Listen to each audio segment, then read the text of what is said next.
We're going to build the soap bottle. It's a pretty basic one, a base and a cap. We will also take a look into how to create the nice sketches and refine them. And then when we're done, we will have also a design where the inside is cored out. Okay, let's make a new file. We want to make sure unit is set to millimeters. Let's go to front. All our snapping elements here are turned on. And we will start with a sketch. Click on this yellow plane. Very good. Middle mouse button, drag down. Then we will start with the line command. Okay, now we go to the center. Click, click, click, click, click, click, and click, and escape. Cool. So there we now created a very basic sketch. Let's take a look at how we can manipulate the sketch, and this will be an introduction into how sketches inside a parametric model like Fusion work. So first, the sketch inside Fusion, same like with SolidWorks, is based on or works by a sketch solver. The solver adjusts how the sketch is behaving. This is very different to how lines and curves in a surface model like Rhino or in an illustration tool like Illustrator work. So what does this mean? Okay, with the mouse here, you see there's a point, a line, a fill. You can click this point and drag. Interestingly, this line actually follows it. If I click this, I can drag this line up, this follows and this follows. I can go to here. Now, this point moves and the lines simply change. I can move this point, okay, but I can't really move this up and down. So what's going on here? Also, why is this blue? Why is this black? You will see here these interesting icons. Click them and then we delete them. And then you notice, oh, cool. You can actually move them all. And go to here, select this icon and delete it. Oh, look, there's no point. Oh, the sketch is open. The fill is gone. Okay, so now we totally destroyed the sketch. No, actually we didn't. We simply removed all the constraints. So this is a completely unconstrained and open sketch. This is utterly useless for Fusion. So now we have to do it the correct way. And obviously we did this on purpose because this will be a really good way to explain to you what all these magical icons here are. So these are the sketch constraints. Constraints mean I can make a line horizontal or vertical. 2 points glued together. A line to an arc be tangent. 2 lines be equal. 2 lines be parallel. A line being perpendicular on another line. So I think at this point you start realizing that these are, we could say, geometrical restrictions. And the software then helps me when I move elements to keep everything else in check. So for example, when I move this point, these lines move. When I move this point doesn't move because these 2 points are glued.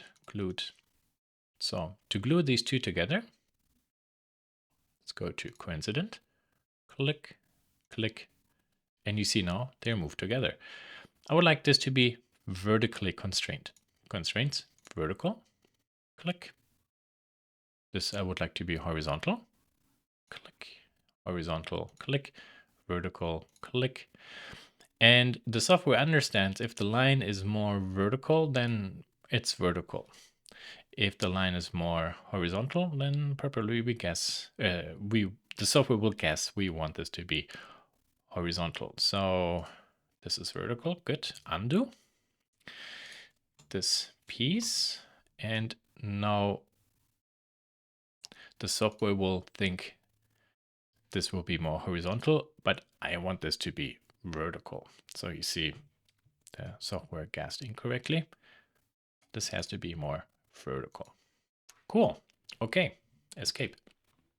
Now, when I move this point, you see I can move this point up, but this moves up and then this moves left and right.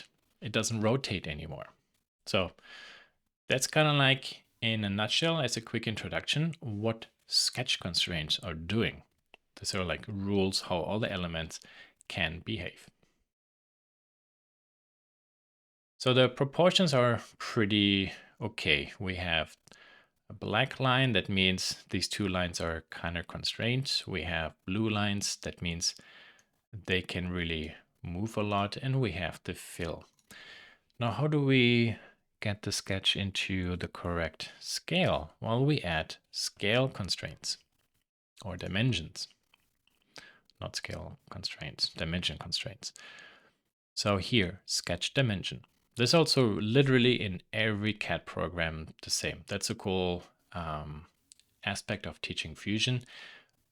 Show you later use SolidWorks, Pro E, or whatever. The process and the concept is pretty much the same. The interface, logically not, but that's the minor part. So this I would like, click, click, to be 152 millimeters. This line, click, click, I would like to be 30 millimeters. This is kind of garbage here, no problem, we will fix this. That will be 17.5. Zack, there it's back. And then here, if I click on this line, you see I can do an aligned constraint. Or if I move my mouse to here, it's just based on the mouse position, I can do a vertical constraint. That is what I want, 2 millimeters. And this I would like to be 140. Very good. Escape. Let's delete this dimension constraint. Go back to sketch dimension, click these two lines. Look at that. We can actually add also an angle. So maybe 99 degrees. Cool. Okay. It's fair to say that at this point now we have a very basic sketch. So maybe we can take a look at how would this work as a model. Finish sketch. And here are our modeling tools. We have solid and surface. They pretty much are the same for most cases. Solid just creates a volume, and surface tools only create a surface. We'll go more into detail with that with other videos, obviously. Shift middle mouse button, go to this view, or we can also click and drag here. Now go to revolve. This is selected. Axis, this one. And there's our body. Here's a slider. We can specify how many degrees of rotation we would like. So we want 360. Cool. Now we have a solid object. There's our sketch. There's our body. Down here you see there are two icons. This is actually the sketch and this is the revolve command. So this is the timeline. The timeline captures all the steps we are doing. So we could, for example, at this point now think, well, how would this look like if we core this out? Good, select the top face, go to modify and shell, drag the slider, very gentle, or type in 2. Okay, you see now there's an additional feature. I would like to look inside. Inspect, section analysis, click on this yellow plane. Okay, shift middle mouse button. There we are. Pretty cool. It's shelled. Now, The nice thing about the timeline is it tells us how the design evolved, and we can move and change the order. And what's very important about CAD, and this is something we will learn in this model exercise already, is the proper flow. When do we do what? Now, all these modeling commands are pretty much based on tools we have in the wood shop or model making shop. The revolve is a lathe. Extrude, well, it's kind of like extruding. The fillet is more like sandpaper or router. Split command, something like a knife, saw. The combine is like if we glue pieces together, or cut, etc. Draft if we rotate something or bend it, and so forth. And in the model making process, obviously we follow a very strict process. So we would make this bottle and then we would carve it out. And we wouldn't try to, how could I say that? Build individual pieces and then we glue it together.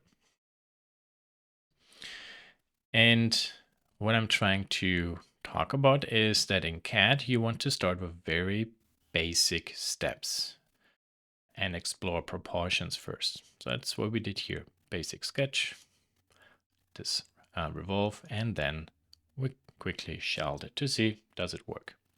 And then step by step, we start adding details for it. So we can actually make something bad. So now I'm going to round this edge.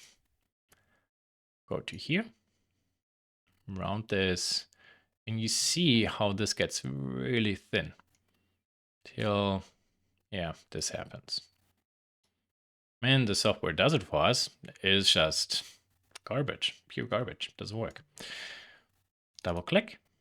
We could also say, okay, class just doesn't want two pieces, but what about this? Yeah, well, this is a thin area, this will break there. Now, check this out. This is actually the cool part about the timeline. So we did actually our command in the incorrect order. We should sketch, revolve, then we fillet, and then we shell. So the fillet, I think I can click and drag in front of there. Boom, check this out. Instead of a sharp corner, we now have an interior rounded edge. Amazing, no? Yeah, I think so too. Okay, so we would like to add a little bit more detail to the bottom part. So we can now go back to the first sketch. And zoom in here, create arc 3-point, click, click, click. I do this on purpose, really crazy, and finish. Nothing happened. And that is okay. Fusion is pretty smart. We just added something to the sketch, and Fusion understood that we still want to revolve everything what we have. Double click. There you see now this says two profiles, 1, 2. There are two ways now to change this. On a PC, it's Control or Alt Option, I think. You have to try this out. And on a Mac, it's the Command or Apple key. So hold the key, click, deselect the field, release the key. There we are. Now this is a totally silly bottom dome. Alternatively, we can also turn this selection off for the profile by clicking on this X, click again, there. And now you see how the software recalculated everything.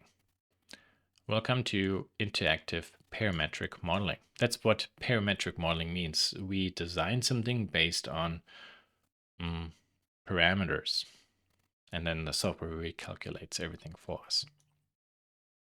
So this dome is not really working. Let's go back to the sketch. Front.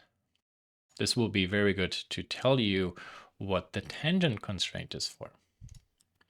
So right at the end here, I will draw a horizontal line. Now I will go tangent and say this arc flow tangent into this line. You see now? Beautiful. There. nice, nice and smooth, like a dome. We can bring this to here. No. Dimension, you, and 5. That should be 3. Very good. Perfect. Yeah, much, much better. No, the shelling is actually way too early. So I have to go back to here. And now at this point, I will start adding more fillet commands. So fillet, I would like this to be constant. And we set this to 4 millimeters. Very good. Yeah, this is better. Now here I have a 1 millimeter area and then this stuff arcs. So I will go to here, right click and say show dimension. Oh, look at that. Outside the sketch, I can add or manipulate the sketch. Now I could add another fillet there. 2 millimeter. Very good. Okay. So constant or chord length, where is the difference? So you see this is 2 millimeter constant. Let's go to chord length. You see 2 millimeters there looks very different. It's a little bit more advanced, but let me break this down the following way. With constant, the diameter of a fillet might visually change, and with chord length, the diameter will never change. Okay. Let's go to see where we can do a little bit more. Here we can fillet this a tick there. 1 millimeter only. That's good. Okay, so now when we drag this back to there, all is peachy. That's pretty good. Yeah, so the bottle is done now. Now what we could do is actually add the cap. So we will add a next sketch because we're adding a new object. Also on this plane, I would like this to turn off, and I would like to be able to make a reference to my existing sketch. Go to Create, Project, and then this point we project in. So what does project mean? You see how we copy that point in and it's magenta. That means if this actually changes, you see how that point moves. So we created a relationship between these two sketches. Now I will actually do something very quick on purpose so you can see how it doesn't matter how we sketch something. There's just horizontal constraint. Also here equal, that's pretty cool. These lines equal. 1 millimeter. Zack, you see this line is equal this line. I only need to dimension this one. Fantastic. This point I would like to be vertically constrained to there. Well, that's how we can do this. But nope, not that way. We need to move this further over. There. Distance, 1/2 and 1/2 in millimeter. Okay. U, 0.5. U, also 0.5. Look, I can click on this dimension too. So I made actually a reference. You see it says fx 0.1 because this is this value. Dimension 20. This is dimension 21 and this is dimension 20.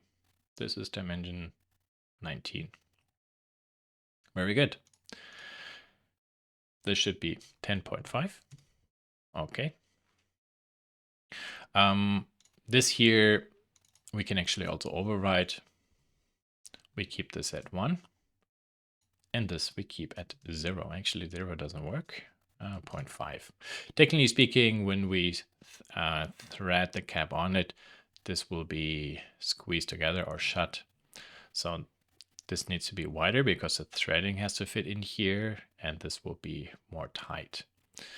I, technically speaking, would draw this along this line. I'm simply, in this exercise, keep there a gap because I'm primarily at this point showing you how the sketch engine actually works with few modifications. Very good. Okay, so now shift middle mouse button outside the sketch, revolve, click this. Oh, a warning. No problem. You see here, this is hidden. So the object is there. It's just not visible. Okay.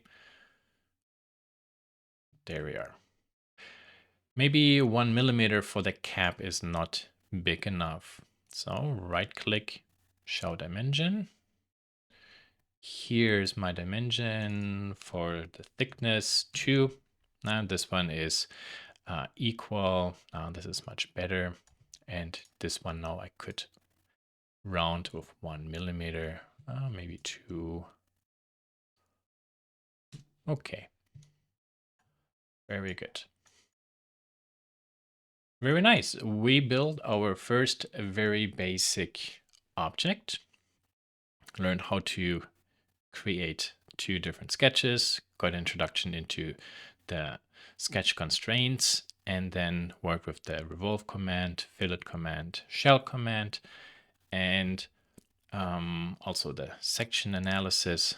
And you see actually, hopefully, how logical actually the modeling process is, and how the timeline allows us also to shift steps forward and backwards in most cases.